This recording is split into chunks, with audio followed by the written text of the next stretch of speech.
Yan po'y nasa Psalms 84, verse 11, maminamahal. Sabi ng Biblia, hindi siya nagkakait ng anumang mabuting bagay sa mga nagsisilakad ng matuwid. Yes. Kaya imposibleng hindi ka pakinggan ng Diyos, maminamahal. Hindi ka pahihindian ng ating mahal na Panginoon kapag lumalakad ka, maminamahal, sa katwiran. Lumalakad ka ng matuwid sa harapan ng mahal na Panginoon. At ang sabi pa niya, maminamahal, na manatili po tayo sa kanyang mga salita. Kasi gustong ng mga mananampalataya, ng ibang mga mananampalataya, pakinggan ng Diyos ang kanilang mga panalangin. Pero, hindi naman nila pinakikinggan ang salita ng Diyos. Yan po ang malaking kamalian. Malaking insulto sa Diyos yan. Yung gusto mo, pakinggan ka ng Diyos, pero ikaw naman hindi ka nakikinig ng kanyang salita. Gusto mo, ikaw lang ang pakikinggan ng Diyos. Yan po yung isang insulto sa mahal na Panginoon. Sabi ng Biblia, maminamahal, if you abide in me, and my words abide in you, ye shall ask what you will, and it shall be done unto you. Sabi, kung kayo mananatili sa aking mga salita, at ako'y mananatili sa inyo, hingin nyo, anumang inyong ibigin ay gagawin ko sa inyo. Yes. Sabi ng mahal na Panginoon, kinakailangan mga minamahal, manatili ka sa kanyang salita. Ibig sabihin na manatili sa kanyang salita ay patuloy po tayong nakikinig. Patuloy po tayo mga minamahal na nananahan sa kanyang salita, nakikinig tayo, ipinamumuhay natin. Sabi nga ng Proverbs 28 verse 9, ang sabi diyan, maminamahal, siyang naglalayo ng kanyang pakinig sa kautusan, ang kanyang mga panalangin magiging karumal-dumal. Paano tayo pakikinggan ng Diyos, maminamahal, gayong ikaw mismo ay hindi ka nakikinig ng salita ng Diyos? Gusto mo pakinggan ka ng Diyos sa panalangin mo, pero ayaw mo naman pakinggan ng kanyang mga banal na salita. Mga minamahal, malaking insulto sa mahal na Panginoon yan. Parang nagmamalaki ka pa sa Diyos. Yeah. Yan po, maminamahal, mga paraan, maminamahal, paano pakikinggan ng Diyos ang ating mga panalangin. Una-una, matakot tayo sa Diyos. Pangalawa, lumakad tayo ng matuwid sa harapan ng mahal na Panginoon. Pangatlo, manatili tayo sa kanyang salita. Ibig sabihin na manatili, manahan tayo sa kanyang salita. Panabikan natin, pakinggan ng kanyang banal na salita. Patuloy po tayong makikinig ng kanyang banal na salita para masunod po natin ang kalooban ng Diyos. At pang-apat, sabi, magkaroon tayo ng pananampalataya sa ating mahal na Panginoon. Sabi ng Hebrews 11:6, for without faith, it is impossible to please God. Kung walang pananampalataya, ay imposibleng kalugdan siya ng ating pinakamamahal na Panginoon. Kaya dito po sa banal na kasulatan, maminamahal, anin po natin po, yung una po natin talakayin yung tinatawag na ask, yung nabasa po natin sa Mateo 7, talatan 7. Ang sabi rito, maminamahal, sa nabasa natin kanina, na kayo ay tumawag. Sabi, kayo magsingi. Kayo'y magsingi at kayo'y bibigyan. Ask. Ask and it shall be given unto you. Sabi rito, maminamahal, sa Philippians, o dito sa Hebrews, bababasa po natin ng Hebrews, maminamahal, yung pong tinatawag na ask, yung pong dapat mayroon kang pagkakatiwala sa ating pinakamamahal na Panginoon. Sabi, tayo po'y magsilapit sa Kanya na may pagkakatiwala. Kapag tayo po'y dumadalangin sa Kanya, maminamahal, dapat mayroon kang tiwala sa Kanya. Sabi, lumapit tayo na may pagkakatiwala sa luklukan ng biyaya. Kapag tayo po'y humihingi na sa Diyos sa pamagitan ng panalangin, maminamahal, ipinagkakatiwala niya o pinagkakatiwala natin sa Kanya ang lahat ng ating mga kabagabagan, ang lahat ng ating mga kahilingan, ang lahat ng ating mga pangangailangan. Yan ang ibig sabihin ng may pagkakatiwala. Lumapit tayo na may pagkakatiwala. Basahin po natin ang dito sa Hebrews, Kapitulo 4, talatang 16. Dito siya aklat po ng Hebreo, Kabanatang 4, talatay 16. Magsilapit nga tayong may pagkakatiwala sa luklukan ng biyaya upang tayo magsipagtamo ng awa at mga kasumpong ng biyaya upang tumulong sa atin sa panahon ng pangangailangan. Amen. Yan po sabi ng banal na kasulatan, maminamahal. Magsilapit tayo na may pagkakatiwala sa luklukan ng biyaya. Yan ang ibig sabihin ng magsingi kayo at kayo bibigyan. Kasi mga minamahal, na imulat sa atin ang ating kinagisnang reliyon na hindi tayo makalapit sa Diyos na may pagkakatiwala. Kailangan, mga minamahal, lumapit pa tayo sa mga santo Mayroon pong mga tagapamagitan na itinuro sa atin yung ating mga leader ng ating reliyon. Kailangan lumapit ka pa kay Santa Maria, lumapit ka pa kay San Pedro, lumapit ka kay San Pablo, lumapit ka kung kani-kanino mga santo, mga santa, mga minamahal na itinuro nating kinagis ng reliyon. Tapos, mga minamahal, kapag ikaw ay nagkasala, hindi ka pwedeng lumapit na may pagkakatiwala sa luklukan ng biyaya dun sa Diyos, yung mananalangin ka ng direkta. Kailangan magkumpisal ka pa sa pari. Yun ang itinuro ng ating kinagisnang reliyon. Pero malinaw ang sinasabi ng banal na kasulatan. Mismo ang ating pinakamamahal na Panginoong Jesucristo nagsabi nito. Ang sabi, magsilapit nga tayong may pagkakatiwala sa luklukan ng biyaya upang tayo magsipagtamo ng awa at makasumpong ng biyaya upang tumulong sa atin sa panahon ng pangangailangan. Amen. Mga minamahal, mula nung namatay ang ating pinakamamahal na Panginoong Jesucristo sa krus ng Kalbaryo, sabi ng Biblia, nahapak po, mga minamahal, ang tabing. Yung pong nakapagitan sa tao at sa Diyos, nahapak po yan. Ibig sabihin, mga minamahal, pwede na tayo magsilapit na may pagkakatiwala. Kaya noon, mga minamahal, mayroon tinatawag na banal na dako, kabanal-banalang dako, may mga tabing yun. Banal na dako, kabanal-banalang dako, at yung maminamal dun mismo sa pinakaluklukan ng biyaya.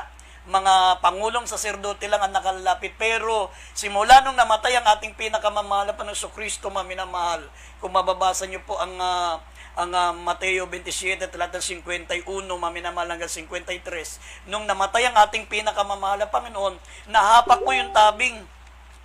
Nahapak po yung tabing na nakaharang, maminamal, upang ang tao po hindi direktang makalapit doon sa luklukan ng biyaya.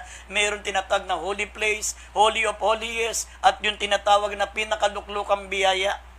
Pero nung namatay ang ating mahal na Panginoon Jesucristo, sabi, nahapak po yung tabing na yan. Ibig sabihin, binubuksan na ng Diyos, maminamal, ang kanyang biyaya sa lahat ng tao mula, maminamal, ng tinubos tayo ng ating mahal na Panginoon sa krus ng Kalbaryo, maminamahal. Kaya buong tahasang sinasabi ng ating mahal na Panginoon, sabi, let us therefore come boldly unto the throne of grace. Mga minamal, malaya na tayong makakalapit, maminamal, na may pagkakatiwala sa luklukan ng biyaya. Amen. Hindi mo na kinakailangan lumapit kay Padre para mangumpisal. Hindi mo na kinakailangan lumapit kay San Pedro, maminamahal, kay Santa Maria, kung sino-sino mga santo, bago ka, mga minamahal, makalapit sa Diyos. Sinabi ng ating mahal na Panginoon, let us therefore come boldly. Meron ka ng lakas ng loob, mga minamahal. Sabi, magsilapit tayo may pagkakatiwala sa luklukan ng biyaya. Yan po, mga minamahal, ang ibig sabihin ng ask. Mga minamahal, magsihingi tayo. Meron na tayong pagkakatiwala na lumapit sa luklukan ng biyaya upang tayo magsipagtamo ng awa at makasumpong ng biyaya upang tumulong sa atin sa panahon ng pangangailangan. Yan po, mga minamahal, ang unang paraan, ask. Pangalawa, sabi, seeking. Sabi, mga minamahal, hanapin natin ang ating mahal na Panginoon. Minsan, magtatanong tayo, bakit hindi ako pinakikinggan ng Diyos?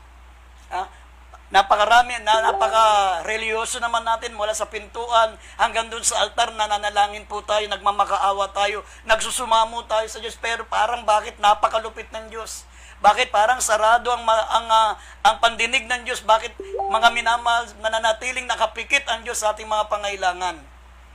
Mga minamahal, hindi po sarado ang pandinig ng Diyos. Gana sinabi ng Isaiah 59 verse 1 and 2. Hindi po maikli ang kanyang kamay at hindi po, mga minamahal, nakapikit ang Diyos para hindi makita ang ating abang kalagayan. Ang sabi ng Isaiah 59 verse 1 and 2, ito po ang dahilan, mga minamahal, kinakailangan natin maghanap, seeking. Kailangan natin, mga minamahal, hanapin natin andun dahilan. Sabi ng banal na kasulatan, at sa panahon ng iyong kapigatian, sa panahon ng iyong kabagabagan, ay hahanapin mo ang Panginoon. At masusumpungan mo siya kung hanapin mo siya ng buong puso, sapagat ang ating Diyos ay maawain, maminamahal, at siya po'y puspos ng biyaya. Ibig sabihin, pag hindi ka pinakikinggan ng Diyos, ito po ang dahilan, maminamahal, kailangan maghanap. Anong dahilan? Bakit hindi ka pinakikinggan ng ating mahal na Panginoon? Kaya ang paraan ng tinatawag na paghanap, seeking, sa pamagitan ng pagbabasa ng salita ng Diyos. Malalaman mo ang kanyang kalooban, sabi, hanapin mo ang kanyang muka Ang mukhang tinutukoy dito, maminamal, hindi po yung literal na mukha ng Diyos. Hanapin mo ang kanyang banal na kalooban sa pamagitan ng kanyang mga banal na salita. Amen. Mababasa po natin mamaya yan sa Isaiah 34, maminamahal, verse 16. Pero basahin muna natin, ito po, maminamahal, na sinasabi ng Isaiah 59, verse 1 and 2. Hindi nakapikit ang Diyos at hindi maikli ang kanyang kamay upang hindi mapakinggan ang ating mga panalangin, kundi ang kasalanan natin ang nagpapahiwalay sa atin sa Diyos upang hindi siya makinig. Kailangan mong maghanap, seeking, kinakailangan. Anong dahilan? Hanapin mo ang mga dahilan. Bakit malayo ang Diyos sa iyo? Bakit hindi ka pinakikinggan ng Diyos? Mababasa natin yan mamaya sa Deuteronomy chapter 4, verse 29. Maminamahal ko sa sisimulan natin sa 28 hanggang 31 mamaya. Basahin natin mamaya yan. Pero basahin muna natin na Isaiah 59 verse 1 and 2. Dito sa Isaías, kabanatang 59, talatay 1 hanggang 2. Narito ang kamay ng Panginoon na hindi umiksi, na di makapagligtas, ni hindi man mahina ang kanyang pakinig, na di makarinig sa Diyos. Sabi dito, kundi pinapaghiwalay ng inyong mga kasamaan kayo at ang inyong Diyos, at ang inyong mga kasalanan ay siyang nagpakubli na kanyang mukha sa inyo upang siya'y huwag makinig. Dito sa Deuteronomio, dito sa aklat mo ng Wala mo sa 28 Deuteronomio kabanatang 4, talatay 28 hanggang 31. hanggang 31. Deuteronomio 4:28, sabi po dito, At dooy maglilingkod kayo sa mga Diyos na yari sa mga kamay ng mga tao, kahoy at bato, na hindi nakakakita, ni nakakarinig, ni nakakakain, ni nakakakamoy. 29, Ngunit mula roon ay iyong hahanapin ang Panginoon mong Diyos at iyong masusumpungan kung iyong hahanapin siya ng buong puso mo at ng buo mong kaluluwa. 30, pagka ikaw ay nasa kapigatian at ang lahat ng mga bagay na ito ay dumating sa iyo sa mga huling araw, ay magbabalik loob ka sa Panginoon mong Diyos at iyong didinggin ang kanyang tinig. 31, sapagkat ang Panginoon mong Diyos ay maawaing Diyos. Hindi kanya pababayaan ni lilipulin kanya ni kalilimutan ng tipan sa iyong mga magulang na kanyang isinumpa sa kanila. Amen. Amen. Tignan niyo, maminamahal. Kaya yan po ang mga paraan para masumpungan natin ang ating malapang. Una na, asking. Pangalawa, maminamahal, seeking. Amen. Hanapin mo ang mahal ng Panginoon, sabi, mula sa pagsamba sa mga larawang inanyuan, mga Diyos-Diyosan. May mga kamay hindi nakakatangan, may mga mata hindi nakakakita, may mga tainga na hindi nakaririnig. Sabi mo, mula doon ay hanapin mo ang ating mahal na Panginoon. Sabi, at iyong masusumpungan. Kung iyong hanapin ng buong puso, ng buong kaluluwa mo, pag ikaw ay nasa kapigatian at ang lahat ng bagay ay dumating sa iyo, sa mga huling araw ay magbabalik loob ka sa Diyos at didinggin niya ang iyong mga tinig. Amen. Sapagat ang Panginoon mong Diyos ay maawaing Diyos, hindi kanya pababayaan, hindi kanya lilipulin, at hindi niya kalilimutan ang tipan ng iyong mga magulang na kanyang isinumpa sa kanila. Amen. Ibig sabihin, maminamal, ang dahilan ay mali yung Diyos na tinatawagan natin. Sabi mula sa pagsamba sa mga Diyos-Diyosan, sabi rito, maminamahal, ay hahanapin natin ang ating pinakamamahal na Panginoon. Ibig sabihin, hindi pa pala natin nasumpungan ng mahal na Panginoon sa pamagitan ng mga Diyos-Diyosan. Sabi doon ay naglilingkod tayo sa mga Diyos-Diyosan na yari sa kamay ng mga tao. Mga bato na hindi nakakakita, hindi nakakarinig, hindi nakakakain, at hindi nakakaamoy. Pero sabi mula roon, hahanapin mo ang Panginoong Diyos at siya'y masusumpungan. At hanapin siya ng buong puso, buong kaluluwa. Pagka ikaw ay nasa kapigatian at lahat ng bagay ay dumating sa iyo, sa huling araw ay magbabalik loob ka sa Diyos. Amen. Yan po ang dahilan pala, maminamahal, sapagkat hindi po totoo ang Diyos na ating pinaglilingkuran. Yan po yung mga Diyos-Diyosan. Kaya sabi mula roon, mula sa pagsamba, maminamahal, sa mga Diyos-Diyosan na may mga kamay hindi nakakatangan, may mga mata hindi nakakita, may mga bibig na hindi nakapagsalita, mula doon, sabi, hahanapin mo ang totoong Diyos at masusumpungan mo siya. Amen. Paano mo siya, maminamahal, hanapin? Unang-una, sabi, sa pakikinig ng kanyang banal na salita, at maminamahal, sabi rito, sa pamagitan ng pagsaliksik ng kanyang mga banal na salita. Yan po ang paraan ng paghanap sa Diyos. Gaya ng sinabi rito sa Isaiah 34, talatang 16, at dito sa Jeremias 29, verse 12 up to 13. Basahin po natin. Dito po sa aklat po ng dito sa aklat po ng Isaiah. Isayas, kabanatang 34, talataya 16. Inyong saliksikin sa aklat ng Panginoon at inyong basahin. Kahit isa sa mga ito ay hindi magkukulang, walang mangangailangan ng kanyang kasama, sapagkat iniutos ng aking bibig na pisanin sila ng kanyang espiritu.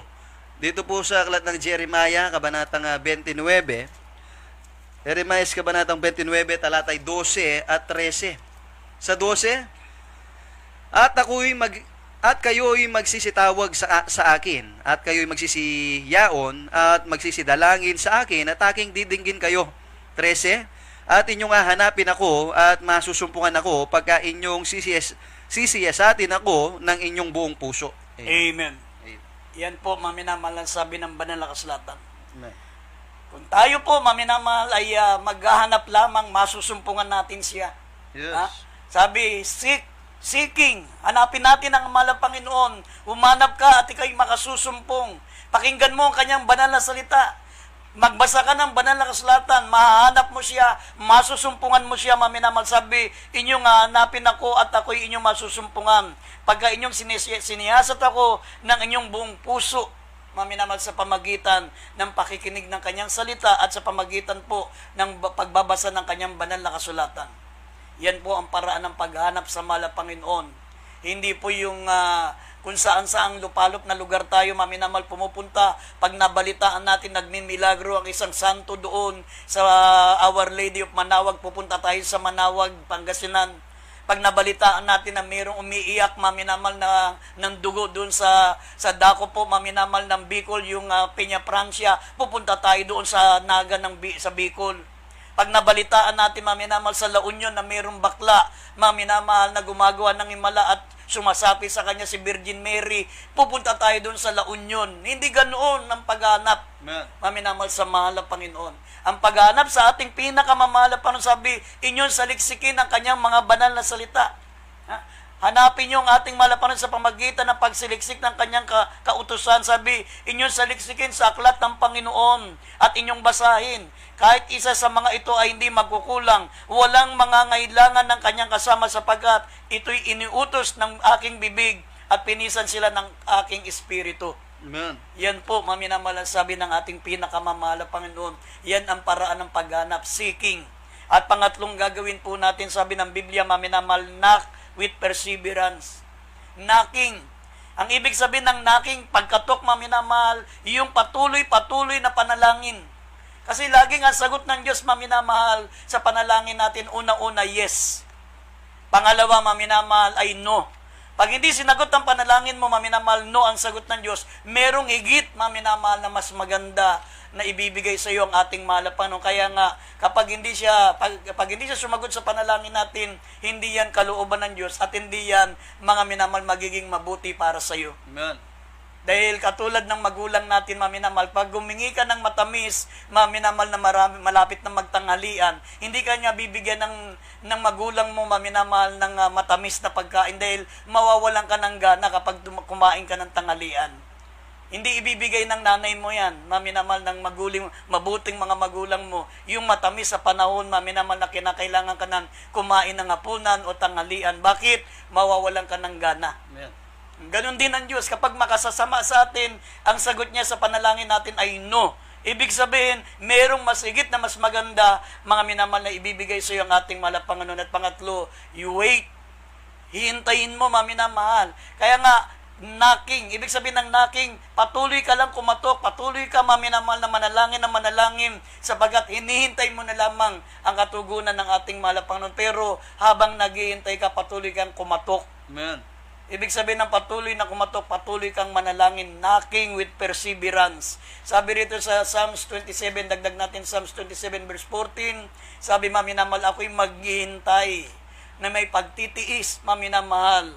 Ganyan po ang ibig sabihin ng tinatawag na knocking. Mayroong pagtsatsaga, mayroong pong pagtitiis, mayroong po, maminamahal, na sabi rito, maminamahal, yung sabi, maging matyagain sa panalangin.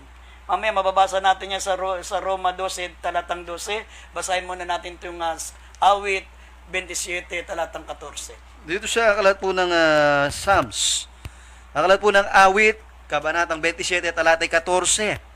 Mag-antay ka sa Panginoon, ikaw ay magpakalakas at magdalang tapang ang iyong puso. Oo, umasa ka sa Panginoon. Roma. Dito sa akalat po ng Roma, kabanatang 12, talatay 12.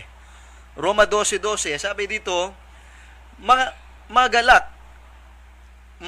sa pag-asa, magmatiisi sa kapigatian, magmatyagain sa pananalangin. Amen. Amen. Yan ang ibig sabihin ng knocking, maminamahal. Sabi, knock with perseverance. Maging matyaga sa panalangin. Yes. Pag hindi ka pinakinggan, manalangin ka uli. Pag hindi ka pinakinggan uli, manalangin ka uli. Amen. Continuous. Sabi dito, maging matyagain sa pananalangin. Yun ang ibig sabihin ng knocking. Habang ikaw ay kumakatok, maminamahal, hindi ka pa binubuksan, kumatok ka uli. Pag hindi ka pa rin binuksan, maaring natutulog, kumatok ka uli. Amen. At pag hindi ka pa rin binubuksan, maaring mayroon pang ginagawa, maminamal, kumatok ka uli. Iyan ang ibig sabihin ng knocking with perseverance. Yan. Ang ating mahal na Panginoon, maminamal, kailanman, hindi po siya natutulog at hindi po siya maminamahal abala. Sapagat makapangyarihan ng Diyos, napakadaling pakinggan ang ating mga panalangin. Pero tinitignan niya, maminamal, yung ating pagiging matyagain. Tinuturuan tayo maging matiisin, maminamal, gaya ng sinabi ng Lucas, Kapitulo 18, talatang 1 hanggang 8, na wag po tayong manlupaypay, kundi manalangin po tayo palagi, maminamahal. Sabi rito Lucas 18, talatang 1 hanggang 8, ito po ang ibig sabihin ng knocking with perseverance. Inalimbawa ng Panginoon ng isang masamang hukom, maminamahal, na wala siyang intensyon na bigyan ng katarungan, maminamahal, bigyan ng hustisya, maminamahal, yung pong babaeng balo. Pero dahil sa kanyang patuloy, maminamahal, na pabalik-balik sa masamang hukom, ibinigay ng masamang hukom ang kanyang hininging katarungan o hininging hustisya dahil ayaw niya na siya inaabala. Pero ang ating Panginoon, hindi siya masamang hukom. Siya po'y napakabait at napakamabuting Diyos. Maminamal, kinagagalak niya na pakinggan ang ating mga panalangin. Inihalimbawa lang niya ito upang wag po tayo, maminamahal, manlupaypay sa pamagitan ng panalangin. Basahin po natin Lucas 18, talatang 1 hanggang 8. Dito sa akalat ng Lucas, kabanatang 18, talatay 1 hanggang 8. At sinalita niya sa kanila ang isang talinghaga na sila'y dapat magsipanalangin lagi at huwag mangang lupaypay. At sinasabi, may isang hukom sa isang bayan na hindi natatakot sa Diyos at walang taong pinagpipitaganan. At sa bayang yaon ay may isang babaeng bao at siya'y naparoroong madalas sa kanya na sinasabi, iganti mo ko sa aking kaalit. At may ilang panahon na siya'y tumatanggi, datapwat pagkatapos ay sinabi sa kanyang sarili, bagaman di ako natatakot sa Diyos at di napipitagan sa tao, gayon may sapagkat niniligalig ako ng baong ito, ay igaganti ko siya.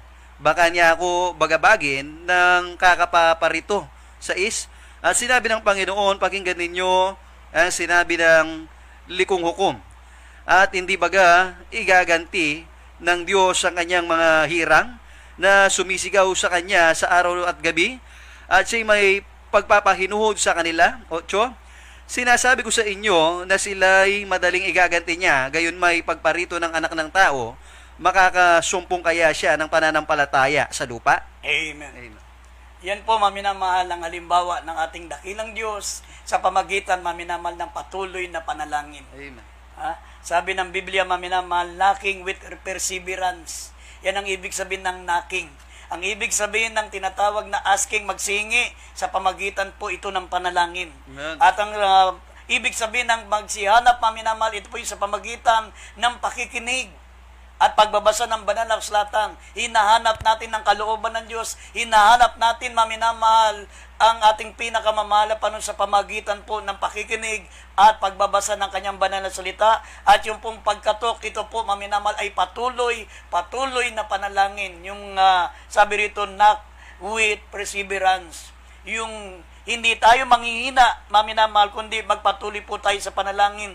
Gaya ng sinabi ng Lucas 18 talatang 1, sabi rito, at sinabi niya sa kanila ang isang talinghaga na hindi dapat, na sila'y dapat na magsipanalangin at huwag silang manlulupaypay. Ibig sabihin, dapat tuloy-tuloy po ang ating panalangin. Amen. Sabi, knock with perseverance. Pag hindi ka pinagbuksan ngayon, maminamahal, kumatok ka uli. Pag hindi ka uli pinagbuksan, maminamahal, kumatok ka uli. Katulad yan, maminamahal, ng pagkatok mo sa isang bahay, maaring natutulog yung pong nasa loob ng bahay, o maaring may ginagawa. Katok ka uli, maminamahal, maaring naliligo. Pero naririnig niya yung katok mo, pero hindi siya makalabas kasi nakahubad siya. Oh. Kaya kumatok ka pa uli kasi pag hindi ka na kumatok, akala umalis ka na. Hindi ka na pagbubuksan. Yeah. Kaya, maminamal, tuloy-tuloy lang na pagkatok. Ganon din po, maminamal, ang ating dakilan Diyos. Kailangan pag hindi ka binuksan ngayon, na hindi ka pinakinggan ngayon, kumatok ka uli, manalangin ka uli, maminamal, sapagkat ang ating pinakamamahal na Panginoon, maminamal, sinabi ng Banal na Kasulatan, ang Diyos ay napakalapit sa mga taong nagsisitawag sa Kanya sa katotohanan. Sabi ng Psalms 145 verse 18. Maminamal, ang ating Diyos ay malapit sa mga nagsisitawag sa Kanya, na tumatawag sa Kanya sa katotohanan. Ngayon, ang mga dahilan bakit hindi po pinakikinggan ang ating panalangin, unang-una, maminamal, pag mayroong alinlangan sa iyong puso. Sabi ng James chapter 1 verse 6, dapat humingi kang may pananampalataya. Basahin natin itong James 1:6, dapat mayroong kang pananampalataya. Dito sa aklat ng Santiago, Kabanatay 1, talatang 6, ngunit humingi siyang may pananampalataya na walang anumang pag-aalinlangan, sapagkat yaong nag-aalinlangan ay katulad ng isang alon ng dagat na itinutulak ng hangin at ipinapadpad sa magkabi-kabila. Amen. Yan ang mga humahadlang sa atin, maminamahal. Sabi ko nga po sa inyo, mas imposible, maminamahal, na hindi pakinggan ng Diyos ang ating pananalangin. Mas imposible yan. Mas posible, maminamal, mas madaling pakinggan ang ating panalangin, mas posible yan. Pero yung hindi pakinggan ang ating panalangin, yan po'y imposible. Sapagkat ang Diyos, maminamal, isang dakilang karangalan para sa Diyos, maminamal, na pakinggan ang ating mga panalangin para patuloy pa po tayong manalangin sa Kanya. Pero sabi, manalangin tayong may pananampalataya. At ang pangalawang hadlang sa panalangin natin, bakit hindi pinakikinggan, sabi, lack of perseverance. Pag wala tayong tiyaga, maminamahal, sabi rito sa Isaiah 64 o 65 verse 24. Isaiah 65 talatang 24, sabi ng Banal na Kasulatan, maminamahal, bago ka palang tumawag ay pakikinggan ka na niya. Amen. Bago mo sabihin ang iyong mga kahilingan, maminamahal, ay ibibigay na sa iyo. Nakahanda nang ibigay sa iyo ng malapan, sapagkat ang Diyos ay all-knowing God. Pero dahil sa inyong tinatawag na walang tiyaga sa panalangin, minsan, maminamal, nananalangin tayo ng walang tiyaga. Nananalangin po tayong walang walang kabuhay-buhay. Hindi tayo, mga minamal, matiisin, matyagain sa panalangin. Walang kabuhay-buhay tayo kung manalangin. Kaya nga, yan ang nagiging nadlang bakit hindi pinakikinggan ang ating panalangin. Wala tayong interes na pakinggan ang ating mga dalangin. Pero dito, napakagandang mga talata, maminamal, Isaiah 65 verse 24, bago ka tumawag, sasagot na siya. Amen. Basahin natin ang dalawang talata, Isaiah 65 verse 24, at dito sa John, Kapitulo 11, talatang 22. Dito sa aklat po ng Isaiah 65 verse 24. Isaiah 65 verse 24, at mangyayari na bago sila magsitawag, sasagot ako. At samantalang sila'y nagsasalita, aking didinggin. Dito po sa John chapter 11 verse 22. Sabi dito, John 11:22, At ngayon man namay, nalalaman ko na, anumang hingin mo sa Diyos ay ipagkakalob sa iyo ng Diyos. Amen. Amen. Anumang hilingin sa iyo ng Diyos, anuman ang hilingin mo sa Diyos ay ipagkakalob sa iyo ng Diyos. At mangyayari, bago kayo magsitawag at ako'y sasagot sa inyo. Samantalang kayo nagsasalita, akin kayong pakikinggan. Amen. Ibig sabihin, nandun pa lang sa bibig mo, maminamahal, hindi ka pa tapos magdasal. Nandun na ang kasagutan ng ating mahal na Panginoon. Pero, anong nagiging hadlang? Sabi, lack of perseverance. Pangatlo, sabi ng Biblia, unrighteous living. yung hindi po tayo namumuhay ng ayon sa mga salita ng Diyos. Sabi ng Biblia, God heareth not sinners, but if any man be a worshipper of God, he may hear it. Mga minamahal, sabi ng Biblia, ang makasalanan hindi pinakikinggan ng Diyos. Yung namumuhay po tayo, mga minamahal, na makasanlibutan, namumuhay tayo ng makasalanan. Nananalangin tayong gumaling, mga minamahal, sa sakit natin sa baga. Hindi ka naman tumitigil ng pagginto sa pag-inom ng alak at pagpaninigarilyo. Amen. Pero nananalangin kang gumaling yung sakit mo sa baga. Ayan po ang ibig sabihin ng unrighteous living. Nananalangin kang pasaganain ng Diyos ang buhay mo. Mga minamahal, umunlad ang iyong kabuhayan, pero wala ka naman tigil ng pagsusugal. Amen.